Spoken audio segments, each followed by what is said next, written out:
Alright, it's that time again. We are back with another Jordan Peterson calmly dismantles feminism in front of two feminists. The man does it for a career. He might as just well retire. He doesn't need to be a psychologist anymore. He can just do this for the views. He'll get the views. He'll do YouTube full time. I mean, Jordan, it's about time. You've been on YouTube for a while now. You've blown up. So I just say, you know what? Leave the psychology. Just become a YouTuber. But anyway, I have a lot of respect for him, as I've said in multiple videos. If you would like to see more content like this, make sure that you subscribe to the channel. Make sure that your post notifications are turned on so that you don't miss out. And let's check this out. One of our guests of the day, the other one today, is a man you may recognise, or maybe you don't. Jordan Peterson has achieved that rare feat, becoming a global superstar academic.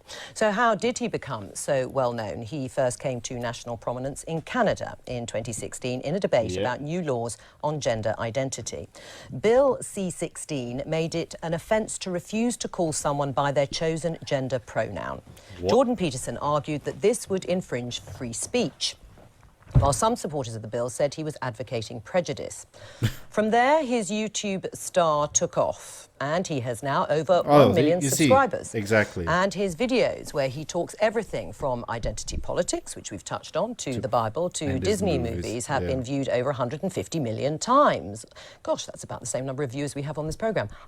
Last year, he supported ex-Google employee James Damore, who had been fired for suggesting men and women have different interests due to biological differences. Which is completely true. 12 Rules for Life has taken him on a global tour promoting his ideas, and just this week he sold out the 1,000-seater Emmanuel Centre around the corner here in Westminster. Impressive resume, man. So Jordan, you've done endless interviews. You've been publicising your book, and they've generated plenty of heated debate. No, I actually sold out the Apollo. It had 5,000 seats. All right, stop boasting. Okay.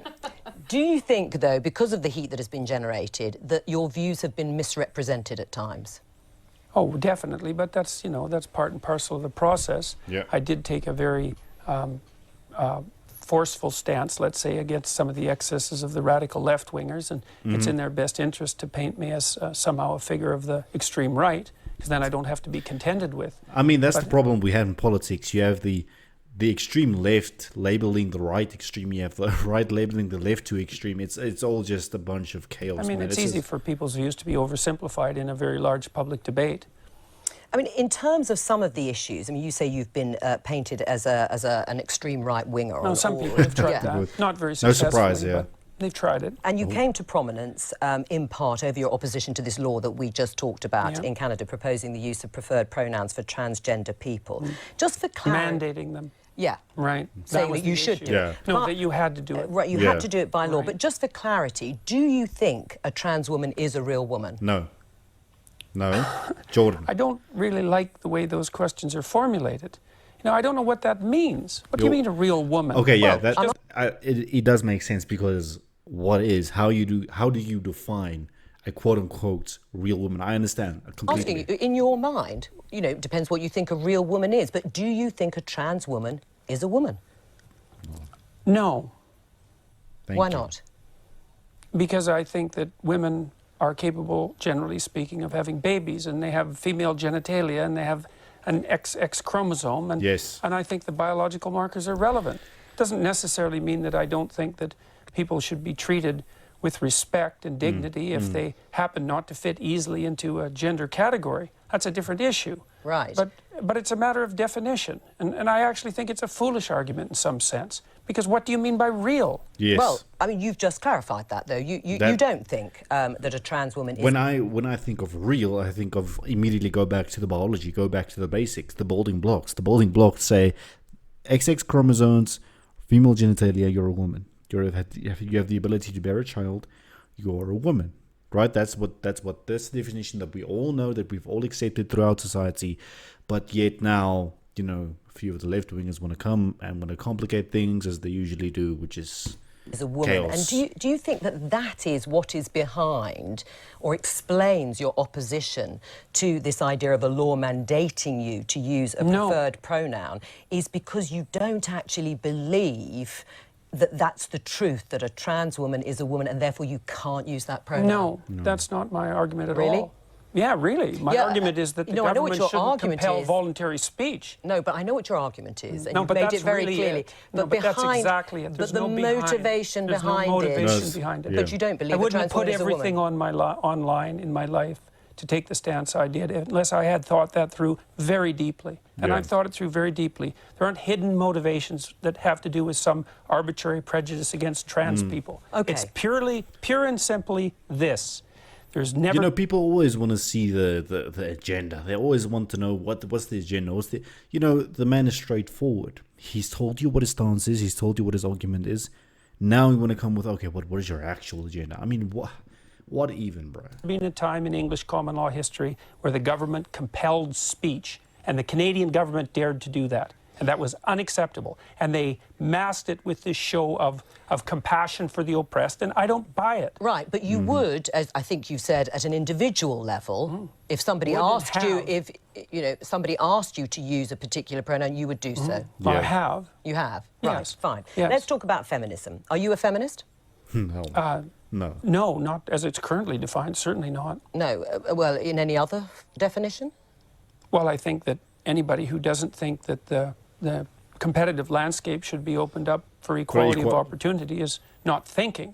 Yeah. And so everyone's interests are better served if people have as equal access to opportunity to display their talents and to manifest their talents. Equal opportunity across the board. Remember, we talked about cherry picking in the previous Jordan Peterson video. We talked about wanting equality, but only wanting equality in certain areas. We talked about that. We addressed that. In the world as possible. So in that sense, certainly.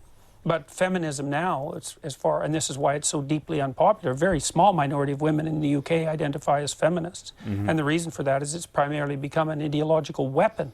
And it's an ideology that I detest, actually, the ideology that it's associated with, collectivist ideology. Right. I mean, okay, and that's your view about feminism. Aisha, are you a feminist? Oh, absolutely. I'm a very proud feminist. And when I was a special advisor in government, I worked on women and equality issues, and I was very proud, actually, of a piece of legislation I got on the statute book with my former boss, Harriet Harman, the Equality Act in 2010, which strengthened our anti-discrimination laws. And I fought very hard to get more women into public life, into the Labour Party. I'm very, very proud of being a feminist, hence my pink dress. Oh, well, all right.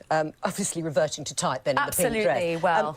You would like men to regain or reclaim their strength physically, mentally and morally. Yes. Is that broadly correct? Of course. I would say morally, fundamentally, but I think the other things go along with that. Right, and if that But it isn't men precisely who I'm speaking to. It's people. I'm a clinical psychologist. I'm actually... Yeah, I've never heard him preach or preach specifically to men. He's talked to people in general. I don't know where she's... interested in individuals, and I'm interested in their fortification against tragedy. You know, every time I do an interview, the interview is always political. It's always political. Well, the clue is in the title of this programme. We are the Daily Politics. No, fair enough. No, look, fair enough. And I'm not casting aspersions at this programme, but the fundamental news that's important about what I'm doing isn't the political element. And the people who talk to me don't talk politically. Yeah. They say they've watched my lectures. But part of it is that I think for a lot of people the kind of personal does become the political. Or the political becomes the personal. Yeah, and I think in terms of the... Yeah, but in this situation, a lot of people are wrong, because primarily what's happening is people are watching my lectures,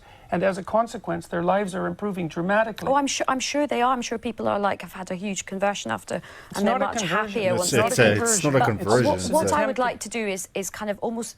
I think at the moment the discussion about feminism is very divisive, and sometimes it can sort of be like, okay, men have to lose and women have to gain. Actually, everybody has a lot to gain by greater equality. Now, greater equality, not the extreme version it's turned into. Listen, ladies and gentlemen, we're gonna cut the video there. We've gotten the gist of what's going on here, but at the same time, it's turned into something that has become a little bit too extreme. As I said, it's great that women are fighting for equality across the board. Don't cherry pick.